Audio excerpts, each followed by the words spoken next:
Okay, third and final charity, and the final pitch for tonight is from Danijel, the co-executive director at Equal Rights Association for Western Balkans and Turkey. In the region, advances for LGBTQ+ equality are increasingly under threat from nationalist and ethno-religious groups, anti-gender ideologies, and conservative political parties.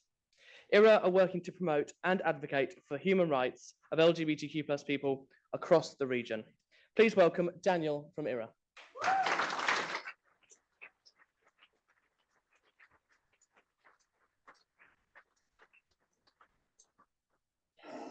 Good evening, everyone. My name is Danijel Kalezic, and I am LGBTI advocate from Montenegro. I grew up in a profoundly homophobic and patriarchal society, listening to messages that LGBTQ+ persons should not exist, that we are sick and sinners, and people who should be excluded from the society. This led me to shame, fear, and in some moments, even hate toward myself because of my sexual orientation. Because of this, I kept my true identity hidden for many years. And due to violence based on my sexual orientation, I attempted suicide when I was 23 years old. Luckily, I survived.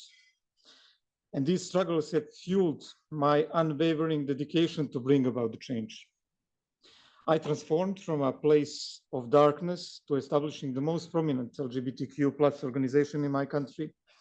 I organized Montenegro First Pride Rally, played a vital role in the enactment of legislation recognizing same-sex unions and protecting our human rights.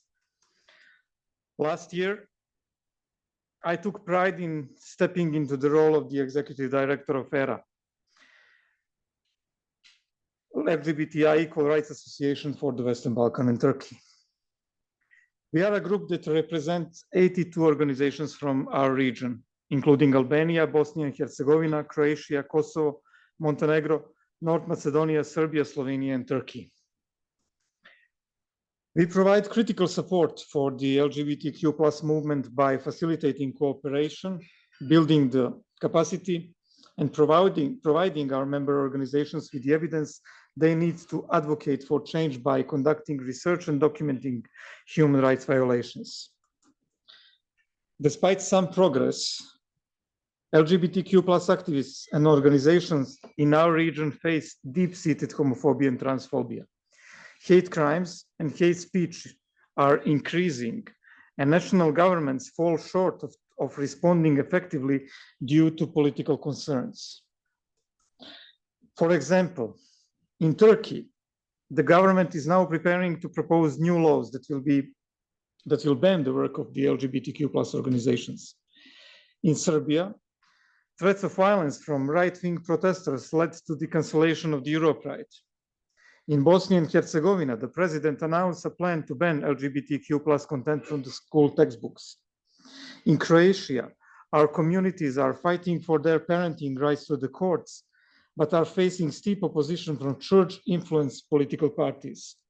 In North Macedonia, the adoption of the legal gender recognition law is being fought against by far-right and anti-gender movements with what seems like have unlimited resources coming from Russia and Serbian Orthodox Church as its proxy in the Western Balkans. There are forces in our region that are not just threat to LGBTQ rights, but all human rights and even democracy itself. We are facing the combination of Russian influence, religious groups, anti-gender movement, opposition to abortion rights, and far-right political influence that are using LGBTQ+ people as a scapegoat to gain popular support. If we do not stop these forces in our region, they will continue to undermine democracy and open the door to authoritarian regimes throughout Europe and the world. I would be happy to talk more in detail during the questions and the breaks about this.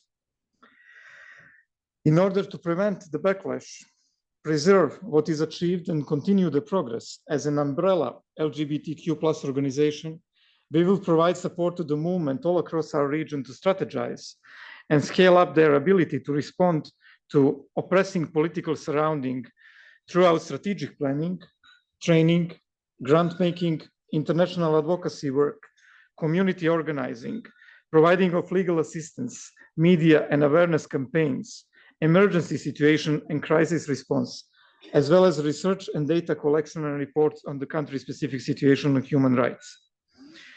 If we do this, among many other things, we will be able to advance legal rights of trans persons, adoption of the legal gender recognition legislative based on self-determination. We will continue with advancement of the rights in family life, civil union laws, marriage equality, and right to children adoption, and to advance access to specific healthcare services to our communities. To name some of them: services to trans persons' health, persons living with HIV/AIDS, HIV/AIDS prevention services, as well as services related to mental health. Ultimately, we will contribute to preserving democracy in our region, as well as in Europe, by decreasing the impact of the Russian influence, which is attempting to undermine democracy, as well as defeating the anti-gender movement and creating a world as a more just, fair, and safe place for everyone. And here is one good example of how one extremely discriminated community can do when it's adequately supported. Association Spectra is a small trans-led feminist organization established in 2017, based in Podgorica, Montenegro, and operating nationwide. In just 5 years, they have evolved from a small, informal trans group to a national, influential, trans-led feminist organization who have created mass visibility of trans people in Montenegro, securing free gender-affirming healthcare for trans people, and a commitment from the government to allow for self-determination to change their gender identity. And this is the trans activist Jovan Joli Ulicevic, who is the first person in the country who had a gender reassignment surgery completely paid by state health fund, which was a huge victory for the trans community in the country.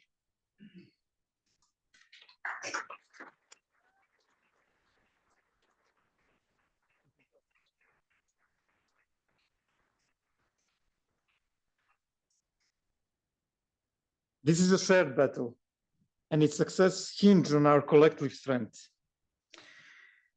It's through our unity and the unwavering dedication of people like you that we can work towards a world where human rights and equality are not just words, but a lived reality for everyone.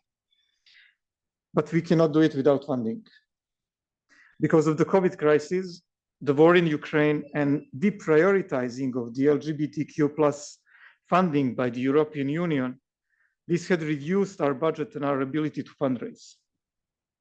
ERA was founded on a spirit of working together.